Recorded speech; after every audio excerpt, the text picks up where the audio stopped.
Yo,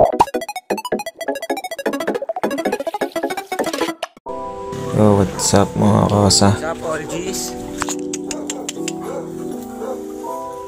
Nagpunta nga pala kami sa Sagana mga G's para mamingwit ng isda tsaka mag-boodle fight. Let's go! Yun nga, dito nga mga kosa, nag-washing muna si Utol sa LJ Self-Service Car Wash. All goods dito mga kosa. Kompleto dyan mga all G's. All goods talaga dyan mga G. Kaya punta na kayo dyan. Anong pang hinihintay nyo? Car wash na kayo dyan. Solid dyan mga G. Wala ka nang hanapin pa. Kompleto na dyan. Yan nga, car wash. LJ Self-Service Car Wash. Kasagana to mga G's. All goods dito. Kompleto na. Wala ka nang hanapin pang iba. Tapos nga nun ko kakain muna kami para may lakas kaming mamingwit at manghuli mamaya. Yan nga, gumawa na din kami ng DIY na panghuli mga kosa ko. DIY yan mga G's.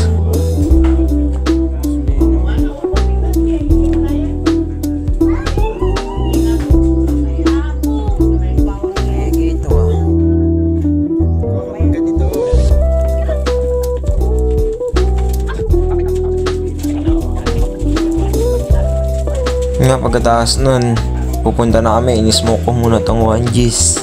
Siyempre, pampaganas mga Gs. Joke lang, di ko alam kung ano yun. Pero bumili muna kami dito ng gasolina para karga dun sa kolong-kolong. Yun yung sasakyan namin papunta eh. Yun nga, nakapili na kami mga all G ko dyan.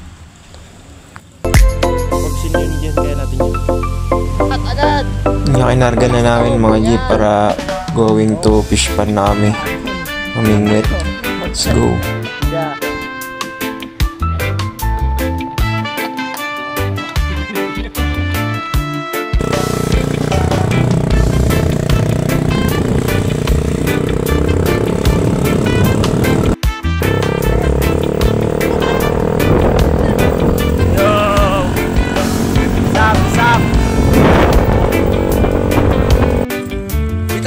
Yo, all goods, andito na kami. Set up na namin yung DIY na mga ginawa namin pamingwit kanina para manghuli na kami.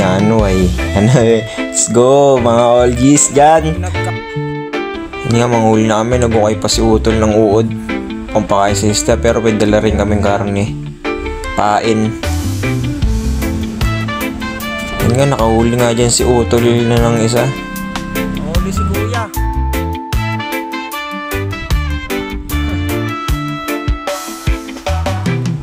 Sumunod nakahuli si ate.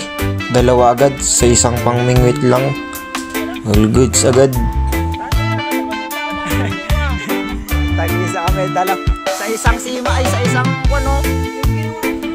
At dyan din nakahuli na rin ako. Siyempre nakahuli na rin si Kuya doon. Nakahuli na kaming lahat. Naligo pa nga yung aso ko dahil init na siya. Umabsyaw siya dun sa lumot-lumot.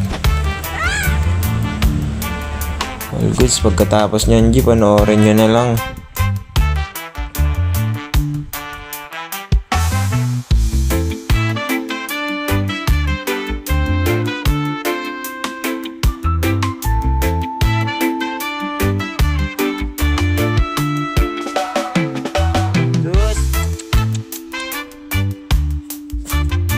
Nga mga kapatid, yung lahat ng nahuli namin, nilinisan na rin namin yan. Tinanggalan na namin ng hasang, tsaka hapdo, tsaka laman loob.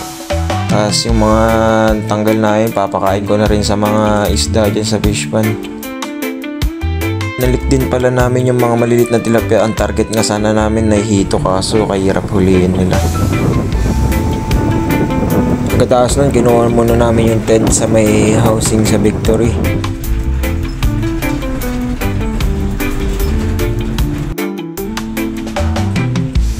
Inatid nga muna namin sa Ate Jelly kasi may trabaho pa siya mamayang gabi. Di wala pa siyang pahinga.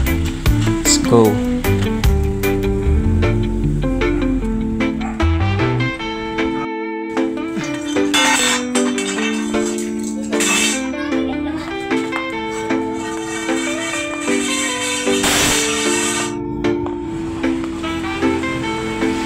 nga nakuha na namin yung mga bakal ng tent. Going to Sagana na ulit kami. Pero pag sa dito ka na sa 116, dito ka na sa Chicago. Kasi station 1 to 3 po lang yan.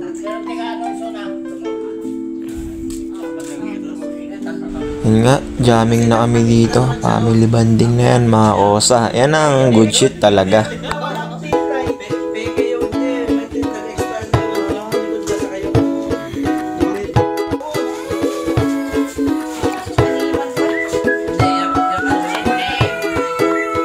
Sinet up na rin yung pang boodle fight. Sarap mag-FT niyan, ladder koy.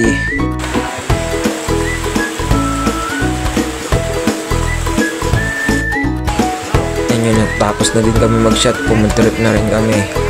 Siyempre, para malakas ang gana, umuwi na rin kami yan mga kapatid. Malakas pa yung ulan.